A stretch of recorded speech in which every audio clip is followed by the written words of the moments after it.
I got a problem.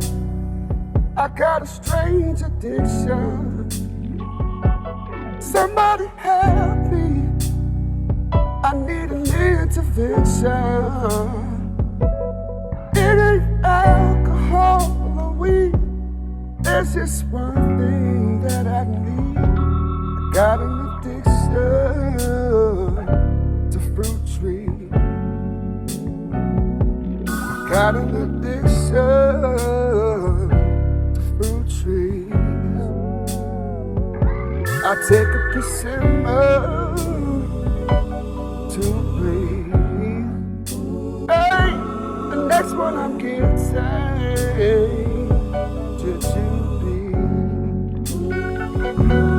Got an addiction to fruit trees.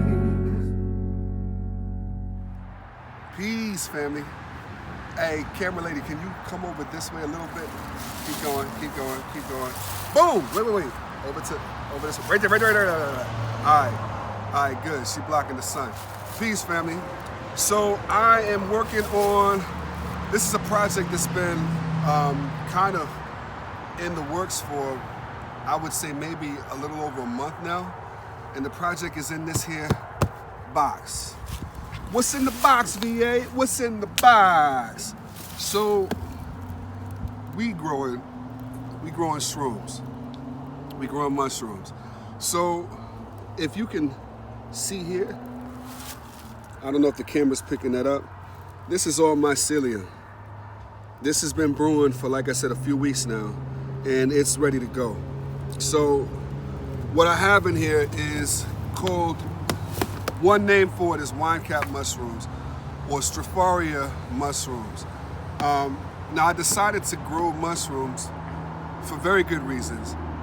You know, one, the mycelium from mushrooms, they form a bond or a relationship in a sense with the roots of your plants and your trees, like your woody shrubs, your trees and things like that. And it helps with getting nutrients and food into the roots of your plants. I decided to go ahead and do wine cap mushrooms because, you know, I like to experiment, but your boy don't want to die. So I figured, like, if I did portobello, there's too many other mushrooms that look similar to that may actually be poison, and I would go picking a portobello mushroom just to try it and then end up on camera, you know, having to get emergency services. So I decided wine cap. Wine cap has a very distinct look. You know, it gets to a point, I think when it's young, the top of it is almost reddish, like, you know, somebody spilled wine on it. And so it's kind of, there's not really many mushrooms that I know of, or any mushrooms that I know of that look like wine cap. So that's why I decided to go ahead and do that one. I'm not a big mushroom guy, but there are times where I do like mushrooms. So it's another food source, you know, it's another protein source that'll be in my, on my property. So this is what we did. The company that we got the spores from, it was, they were sawdust spores. So I guess it was like mushroom spores in sawdust. And the company is called Field and Forest Products.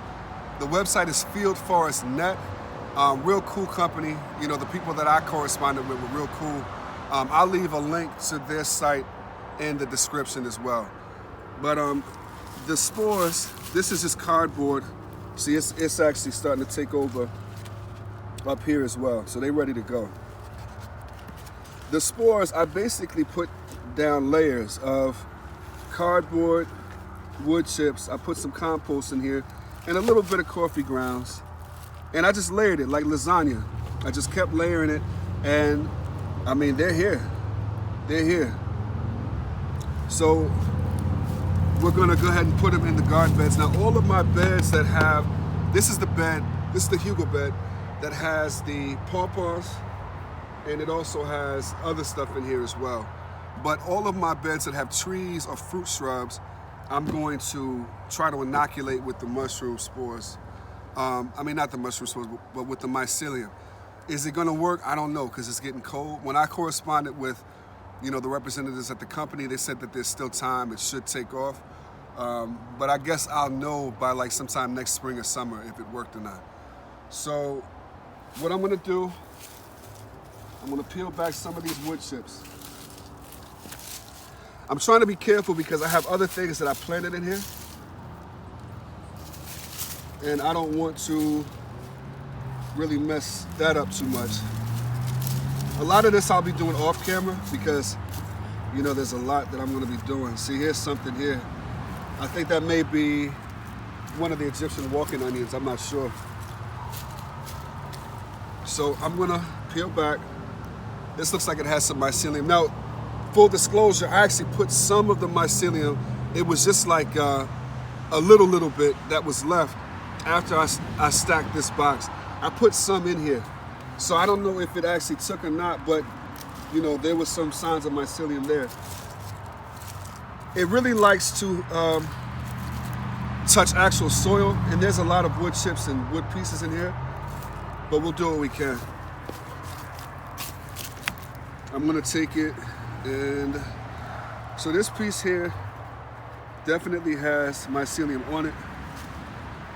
I'm just gonna lay it down, just like that. Lay it down just like that, and then I'll take, look at that. That's awesome. This is beautiful. Just lay it down.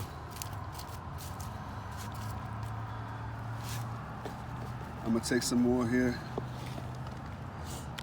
along with the cardboard. Now what I did, the cardboard here, you know, I separated it because they seem to like the perforated parts of the cardboard.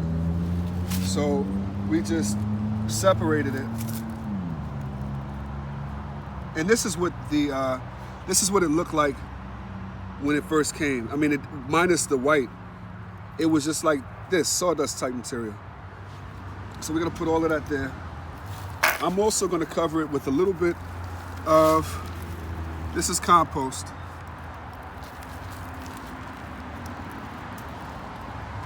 Little compost. And a little bit of coffee grounds. Now they like fresh wood chips. I don't have fresh wood chips, but what I do have is more of this cardboard that I separated in the back. I'll just use this for now. And then I'll put the wood chips that we took off back on it. We know that it likes cardboard, so I don't see why it won't work well with cardboard. I also have some shredded, it's cedar and pine chips that I got from Tractor Supply. And I'm gonna mix that up as well. I'm gonna do 2 parts cedar to 1 part pine. And in all of my beds, again, that have the trees or berry bushes, that's what I'll be putting in sort of as a mulch until I can get fresh wood chips. And then I'll, you know, put that on as well. But that's basically it. This is what I'll be working on for the next probably few hours. Because like I said, I want to get all those beds. I also want to get it in my pots as well. But yeah, that's it. Like I said, I'll leave a link to the description. I don't want to get too deep into, you know, the benefits of mushrooms, but if you're growing fruit trees or you're growing, you know, fruit shrubs and things like that, just kind of look into that. I wasn't initially going to do it, but then I decided to after research. So, you know, just kind of take a look at that. And I just don't want to make the video too long. Maybe I'll do another video later just talking about the benefits of it. But just check it out, and I'll see you all in the next one. Me and mushrooms. Hopefully this will take off. Peace.